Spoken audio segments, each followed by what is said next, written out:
സംസ്ഥാനങ്ങളിൽ നിന്നും എല്ലാ അതിരുകൾക്കും അതിർത്തികൾക്കും അപ്പുറത്തേക്ക് ലക്ഷക്കണക്കിന് കോടിക്കണക്കിന് ആളുകൾ ഒരു വർഷം ദർശനത്തിന് വരുന്ന ഇന്ത്യയിലെ തന്നെ ഏറ്റവും പ്രസിദ്ധമായ പുണ്യക്ഷേത്രങ്ങളിലൊന്ന്, ആരാധനാലയങ്ങളിലൊന്ന്. അവിടെ ചിന്തിക്കുമ്പോൾ ഒരാൾക്കും ഒരു നെഗറ്റീവ് തോട്ട് വരാതെ, ഒരാളുടെ മനസ്സിലും മറിച്ചൊരു ചിന്തയും വരാത്തൊരു സ്ഥലത്ത്, അങ്ങനെ ഒരു സ്ഥലത്ത് പോയി കക്കാൻ മടിക്കാത്തവർ പിന്നെ ഒന്നും ചെയ്യാൻ മടിക്കില്ല എന്നുള്ളത് ഈ നാട്ടിലെ ജനങ്ങൾ മനസ്സിലാക്കിയിട്ടുണ്ട്. ഈ ശബരിമലയിൽ പോയി കക്കുക എന്ന് പറഞ്ഞാൽ അതിന്റെ കാര്യമാണ്. നിങ്ങൾ അതിന്റെ വേറൊരു അർത്ഥത്തിൽ അതിന്റെ ഗൗരവം ഒന്ന് ആലോചിച്ച് നോക്കും. ഒന്നും വേണ്ട, അമ്പലത്തിൽ അവിടെ വരുമാനം ഏറ്റവും കൂടുതൽ വരുമാനമുള്ള ക്ഷേത്രങ്ങളിൽ ഒന്നല്ലേ ശബരിമല, അല്ലേ? അങ്ങനെയുള്ള ഏറ്റവും വരുമാനമുള്ള ക്ഷേത്രങ്ങളിൽ ഒന്നാണ്.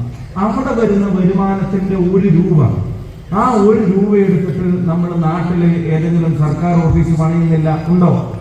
ശബരിമല വരുമാനം കൊണ്ട് സെക്രട്ടേറിയറ്റിന്റെ ഒരു പുതിയ അനക്സ് കൂടെ ഉണ്ടാക്കട്ടെ എന്ന് ഏതെങ്കിലും ഗവൺമെന്റ് കേരളത്തിൽ തീരുമാനിക്കുന്നത് നിങ്ങൾ കണ്ടിട്ടുണ്ടോ? ശബരിമല വരുമാനം കൊണ്ട് സർക്കാർ ഉദ്യോഗസ്ഥന്മാർക്ക് ആർക്കെങ്കിലും ഒരു 2-3 കാറ് കൂടെ അധികമാകട്ടെ എന്ന് തീരുമാനമെടുത്ത് നിങ്ങൾ ഇതുവരെ കണ്ടിട്ടുണ്ടോ?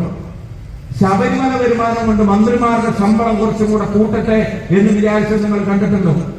ശബരിമല വരുമാനം കൊണ്ട് എന്തൊരു സ്കൂളിലൊന്നും ചുറ്റിനൊരു മതിൽ കെട്ടട്ടെ അല്ലെങ്കിൽ ഒരു കവാടം കെട്ടട്ടെ എന്ന് നമ്മൾ പറയുന്നുണ്ടോ? അതൊന്നും നമ്മൾ പറയാത്തതിന്റെ കാരണം ശബരിമലക്ക് ഭക്തജനങ്ങൾ സമർപ്പിക്കുന്ന ഒരു നാണയത്തുട്ടാണെങ്കിലും അത് കൃത്യമായ ഒരു ഉദ്ദേശത്തോടു കൂടി അത് ദൈവത്തിന്റെ സന്നിധിയിലേക്ക് അവര് സ്വയം സമർപ്പിക്കുന്ന തുകയാണ്. അതൊരു രൂപയുടെ നാണയത്തുട്ടാണെങ്കിലും ശരി, അത് 40 കിലോ സ്വർണമാണെങ്കിലും ശരി,